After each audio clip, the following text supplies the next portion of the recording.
ನಿನ್ನೆ ರಾತ್ರಿ ಪ್ರತಿಭಟನೆ ಮಾಡಿದ್ರಿ, ಕಾರ್ಯಕರ್ತರನ್ನೆಲ್ಲ ಪೊಲೀಸ್ ಅರೆಸ್ಟ್ ಮಾಡಿದ್ರು, ಆಮೇಲೆ ಬಿಟ್ಕೊಬರಕ್ಕೆ ಹೋದ್ರು.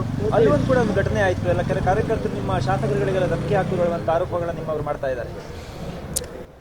ಇಡೀ ದೇಶ, ಮುಖ್ಯವಾಗಿ ಕರ್ನಾಟಕದ ರಾಜ್ಯದ ಜನ ತಲೆ ತಗ್ಗಿಸುವಂಥ ಕೆಲಸ ಪವಿತ್ರವಾದಂಥ ವಿಧಾನಸೌಧದಲ್ಲಿ ನಿನ್ನೆ ನಡೆದೋಗ್ಬಿಟ್ಟಿದೆ.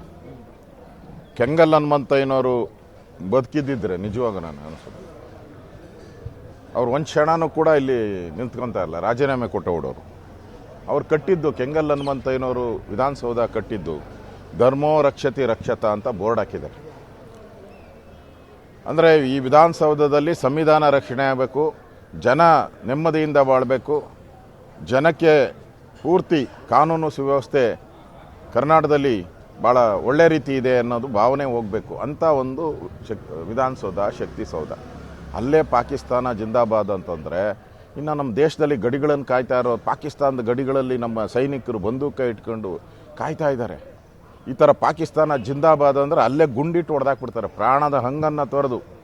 ನಮ್ಮ ಲಕ್ಷಾಂತರ ಜನ, ಕೋಟ್ಯಾಂತರ ಜನ ಸೈನಿಕರು ನಮ್ಮ ದೇಶಕ್ಕೋಸ್ಕರ ಪ್ರಾಣ ಕೊಟ್ಟಿದ್ದಾರೆ.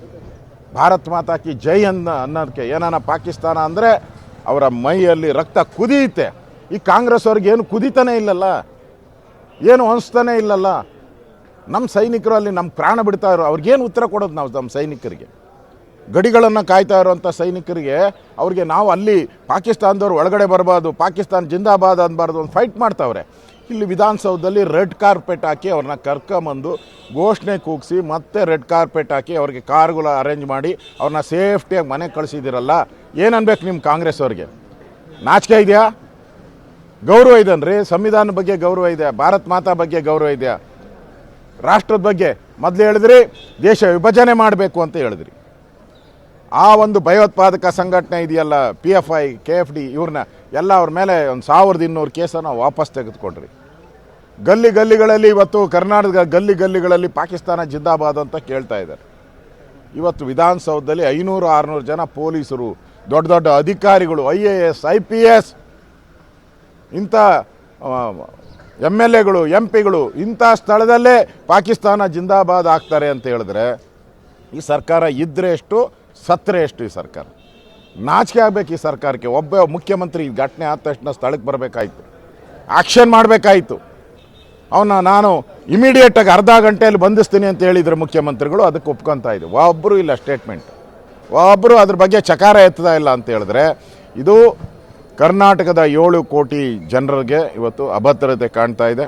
ಇಂಥ ಒಂದು ಇನ್ಸಿಡೆನ್ಸ್ ನಾವೆಲ್ಲರೂ ತಲೆ ತಗ್ಸುವಂಥದ್ದು. ನಾನು ವಿರೋಧ ಪಕ್ಷದ ನಾಯಕನಾಗಿ ನನಗೂ ಅವಮಾನ, ಎಲ್ಲರೂ ತಲೆ ತಗ್ಸುವಂಥದ್ದು. ಆದರೆ ಕಾಂಗ್ರೆಸ್ ಅವರು ತಲೆಯನ್ನು ತಗ್ಗಿಸ್ತಾ ಇಲ್ಲ, ಇದು ಅವಮಾನ ಅಂತ ತೆಗೆದುಕೊಂಡಿಲ್ಲ, ಅದನ್ನು ತಿರ್ಸ್ತಾ ಇದ್ದಾರೆ. ಮಾಧ್ಯಮದವ್ರ ಮೇಲೆಲ್ಲ ಹಲ್ಲೆ ಮಾಡುವಂಥ ಪ್ರಯತ್ನ, ಗೆಟ್ ಔಟ್, ಹೋಗ್ ಆಚೆ ತಳ್ಳೋ ಅಂತಾರೆ. ಏನು ಸಂವಿಧಾನದ 4 ಅಂಗಗಳಲ್ಲಿ ಮಾಧ್ಯಮನೂ ಕೂಡ ಒಂದು ಅಂಗ. ನಾನು ನೋಡಿದೆ ನನ್ನ ಎಲ್ಲ ಎಡಿಟರ್ಗಳು ಕೂಡ ಇದ್ರ ಬಗ್ಗೆ ಕಂಡಮ್ ಮಾಡಿದ್ದಾರೆ. ಇಂಥ ಸಂದರ್ಭದಲ್ಲಿ ಒಂದು ಕಡೆ ಮಾಧ್ಯಮದ ಮೇಲೆ ಹಲ್ಲೆ, ಇನ್ನೊಂದು ಕಡೆ ಪಾಕಿಸ್ತಾನ ಜಿಂದಾಬಾದ್. ಕಾಂಗ್ರೆಸ್ ಅವರು ಬಾಯಿಗೆ ಪ್ಲಾಸ್ಟರ್ ಹಾಕ್ಕೊಂಡು ಕೂತಿದ್ದಾರೆ ಎಲ್ಲರೂ ಕೂಡ. ಏನನ್ಬೇಕು ಈ ಕಾಂಗ್ರೆಸ್ ಸರ್ಕಾರ? ಅದಕ್ಕೆ ನಾವು ಗವರ್ನರನ್ನು ಭೇಟಿ ಮಾಡ್ತಾ ಇದ್ದೀರಿ. ಈ ಸರ್ಕಾರ ಪಾಕಿಸ್ತಾನಕ್ಕೆ ಜಿಂದಾಬಾದ್ ಅನ್ನೋರಿಗೆ ವಿಧಾನಸೌಧದಲ್ಲಿ ಅವಕಾಶ ಮಾಡಿಕೊಟ್ಟಿದೆ. ಈ ಸರ್ಕಾರ ಇದ್ದರೆ ಸಂವಿಧಾನದ ರಕ್ಷಣೆ ಆಗಲ್ಲ, ಭಾರತದ ರಕ್ಷಣೆ ಆಗಲ್ಲ, ಪಾಕಿಸ್ತಾನದ ಅಡ್ಡ ತಾಣ ಆಗುತ್ತೆ ಇದು. ಅದರಿಂದ ಈ ಸರ್ಕಾರವನ್ನು ವಜಾ ಮಾಡಿ, ಕೂಡಲೇ ವಜಾ ಮಾಡಿ ಈ ಸರ್ಕಾರವನ್ನು ಆಗ್ರಹ ಮಾಡೋಕ್ಕೆ ರಾಜ್ಯಪಾಲರಿಗೆ ಅಪಾಯಿಂಟ್ಮೆಂಟ್ ತೊಗೊಂಡಿದ್ದೀರಿ. ಹೋಗಿ ಭೇಟಿ ಮಾಡಿ ಈ ಸರ್ಕಾರವನ್ನು ವಜಾ ಮಾಡ್ತೀವಿ.